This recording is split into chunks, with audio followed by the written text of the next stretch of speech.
তো ওষুধ খেয়ে অনেক ভালো আছি। এবার আমি নিজের থেকে ঠিক হওয়ার চেষ্টা করেছিলাম।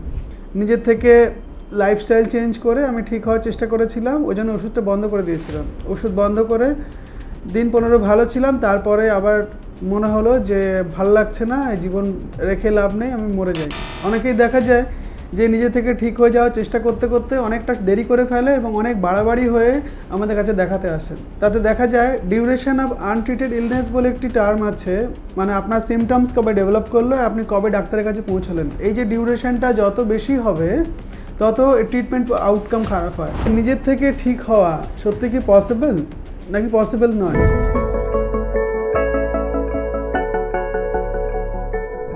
হ্যালো এভরিওয়ান, আমি doctor SK Zaman, consultant psychiatrist, Calcutta national medical college. আজ একটি পেশেন্ট দেখে ভীষণ মন খারাপ হয়ে গেল। একটি 25-26 বছরের একটি ছেলে, যে মাস 6 আমার কাছে ট্রিটমেন্ট করে ভীষণ ভালো ছিল। তার বাড়ির লোক আজকে আমাকে দেখাতে নিয়ে এলো যে সে আত্মহত্যার চেষ্টা করেছে। সে ঝুলে পড়েছিল, ফাঁস দিয়ে মরার চেষ্টা করেছিল। তার মনে হয়েছিল আর বেঁচে থেকে লাভ নেই, কিন্তু সে ডিপ্রেশনের জন্য ট্রিটমেন্ট করে একদম ভালো ছিল।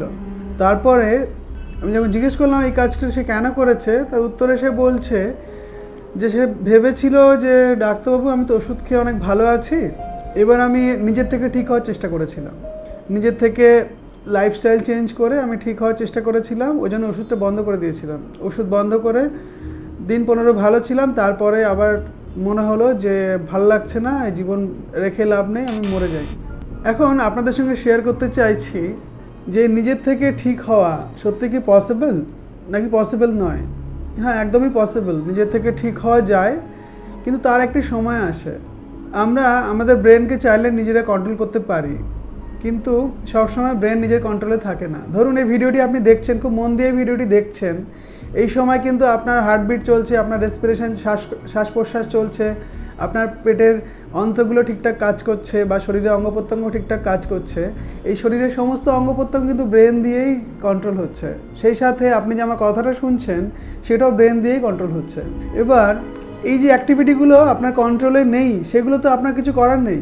তেমনি ব্রেনটা সবসময় আপনার কন্ট্রোলে থাকবে না, সেটাকে মেনে নিয়ে এগিয়ে যেতে হবে।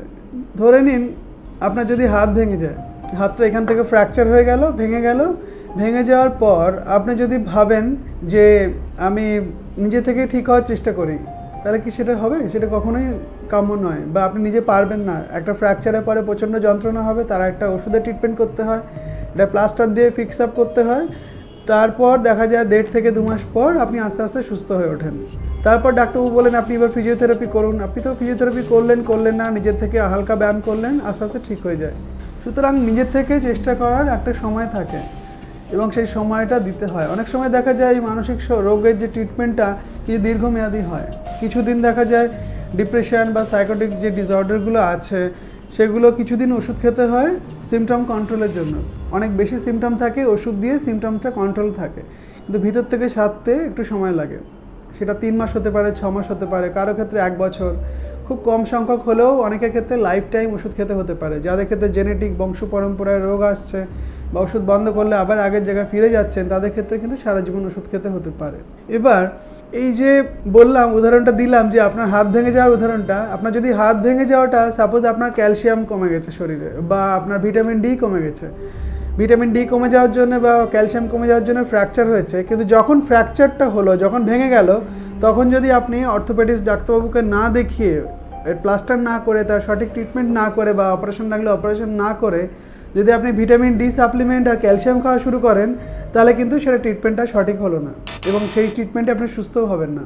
সুতরাং কোনো মানসিক রোগের সিমটম যখন আপনার মধ্যে এলো, উপসর্গ এলো, তখন আপনি ডাক্তারবাবুর কাছে গেলেন, ডাক্তারবাবু আপনাকে ট্রিটমেন্ট দিলেন এবং আপনাকে ডাক্তারবাবুর কথা যথাযথভাবে ফলো করতে হবে এবং সঠিক ডিউরেশান, যতদিন একটা ট্রিটমেন্ট চলবে ডাক্তারবাবু যেমন বলবেন তেমনভাবে যদি চলেন, তাহলে একটা সঠিক ট্রিটমেন্ট আপনি পাবেন। আপনি যদি মাঝখানে ট্রিটমেন্ট বন্ধ করে দেন, তাহলে কিন্তু আবার রোগ ফিরে আসতে পারে।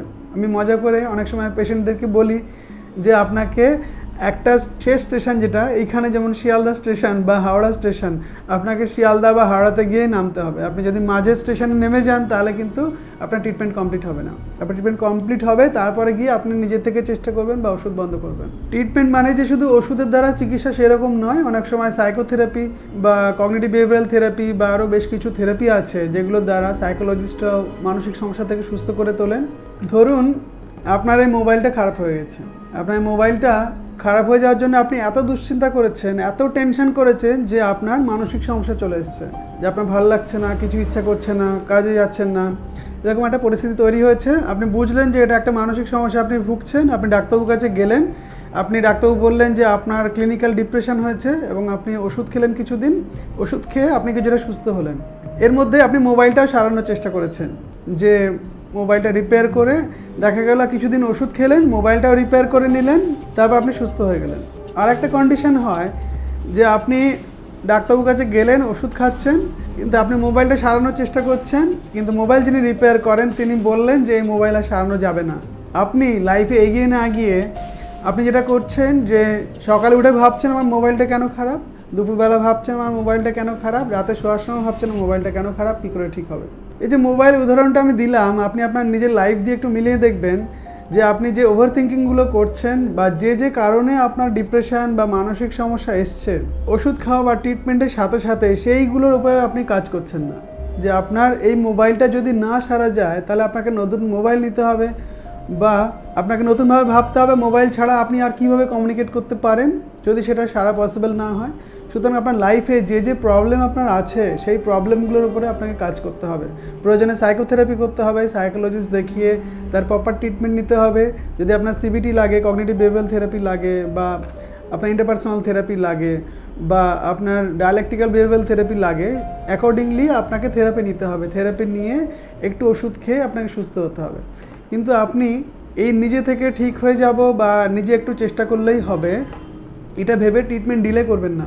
অনেকেই দেখা যায় যে নিজে থেকে ঠিক হয়ে যাওয়ার চেষ্টা করতে করতে অনেকটা দেরি করে ফেলে এবং অনেক বাড়াবাড়ি হয়ে আমাদের কাছে দেখাতে আসেন। তাতে দেখা যায় ডিউরেশন অফ আনট্রিটেড ইলনেস বলে একটি টার্ম আছে, মানে আপনার সিমটমস কবে ডেভেলপ করলো, আপনি কবে ডাক্তারের কাছে পৌঁছালেন। এই যে ডিউরেশনটা যত বেশি হবে তত ট্রিটমেন্ট আউটকাম খারাপ হয়, তত প্রগনোসিস খারাপ হয়, তত সারতে দেরি হয়। সুতরাং যখনই আপনার সিমটমস ডেভেলপ করছে, আপনি বুঝছেন বা কোনো ডাক্তারবাবুকে দেখাতে গেলেন, উনি বললেন যে আপনি নিউরোসাইকিয়াট্রিস্ট দেখান, তাহলে আপনি সাথে সাথে নিউরোসাইকিয়াট্রিস্ট কনসাল্ট করুন।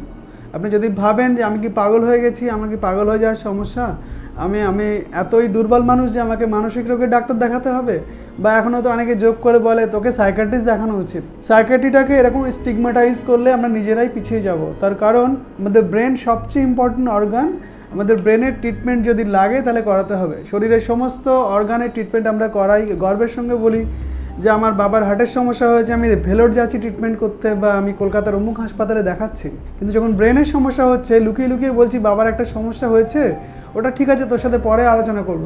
এই যে ব্রেনের সমস্যাটাকে লুকিয়ে রাখা যুগ যুগ ধরে হয়ে আসছে, আমাদের এই স্টিগমা থেকে আমাদের বেরিয়ে আসতে হবে। স্টিগমা থেকে বেরিয়ে প্রপার ট্রিটমেন্ট নিয়ে সুস্থ হতে হবে। যখন আপনি মানসিক রোগের ট্রিটমেন্ট শুরু করার পর, সেটা ওষুধ হতে পারে বা সাইকোলজিস্টের কাছে থেরাপি হতে পারে, ট্রিটমেন্ট শুরু করার পর তাদের অ্যাডভাইস অনুযায়ী চলছেন, তার সাথে সাথে নিজের লাইফের উপরেও কাজ করতে হবে। নিজের লাইফে যে সমস্যাগুলো হচ্ছে নিজের থটগুলোকে বুঝতে হবে, এবং যে কারণে লাইফে সমস্যাগুলো আপনার আসছে বা এই মানসিক সমস্যাটা তৈরি হচ্ছে সেই কারণগুলোকে অ্যাড্রেস করতে হবে। যেমন উদাহরণ দিলাম, মোবাইলটাকে সারানোর চেষ্টা করতে হবে। সুতরাং আমরা চেষ্টা করব যে একটা কোয়ালিটি লাইফ কাটানো, রেগুলার 30 মিনিট করে এক্সারসাইজ করা, আমাদের মেন্টাল হেলথ নিয়ে একটু ভাবা, রেগুলার বেসিসে প্রাণায়াম করা, বা যারা ইসলামে বিশ্বাসী তারা রেগুলার বেসিসে নামাজ পড়তে পারেন। মাইন্ডফুলনেস থাকার মাধ্যমে নিজেকে প্রেজেন্টে থাকতে হবে, বেশিরভাগ সময়টা প্রেজেন্টে থেকে এই সময়টাকে ফিল করে এই সময়টাকে এনজয় করতে হবে, এবং নিজের থটগুলোকে বুঝতে হবে। রেগুলার 7 থেকে 8 ঘন্টা ঘুমাতে হবে, টাইমে ঘুমাতে যেতে হবে। ঘুমানোর সময় আমরা মোবাইল দেখব না, এবং আমরা একটা কোয়ালিটির লাইফ কাটানোর চেষ্টা করব। আমরা ট্রিটমেন্ট নেওয়ার সাথে সাথে আমরা যদি নিজের লাইফের উপর একটু ফোকাস করি তাহলে আমরা সঠিকভাবে সুস্থ হতে পারবো। শুধু নিজে চেষ্টা করতে গেলে অনেক সময় সমস্যা হয়ে যায়, বা শুধু কোয়ালিটির লাইফ চেঞ্জ করার মাধ্যমে মানসিক রোগ সারানো যায় না। মানসিক রোগ যেহেতু একটা রোগ, সেটাকে আপনাকে আইডেন্টিফাই করতে হবে, তার ট্রিটমেন্ট করতে হবে। সুতরাং সবাই নিজের থেকেও চেষ্টা করুন রোগ থেকে বেরিয়ে আসা, সেই সাথে মানসিক রোগের ডাক্তার এবং সাইকোলজিস্ট কনসাল্ট করুন। সুতরাং আপনারা আমার ভিডিওটা বেশি বেশি করে শেয়ার করুন, যাতে মানসিক রোগ সম্পর্কে মানুষ বেশি বেশি করে জানতে পারে, মানসিক রোগের স্টিগমা থেকে বেরিয়ে আসতে পারে। এবং আমার ভিডিওটি ভালো লাগলে লাইক করুন, আমার চ্যানেল মনের কথাকে সাবস্ক্রাইব করুন। কেউ যদি এরকম এক্সপিরিয়েন্স করে থাকেন কমেন্ট বক্সে কমেন্ট করতে পারেন, বা আমার থেকে কোনো টপিক শুনতে চাইছেন তাহলে কমেন্ট বক্সে জানাতে পারেন। সবাই ভালো থাকবেন। Thank you.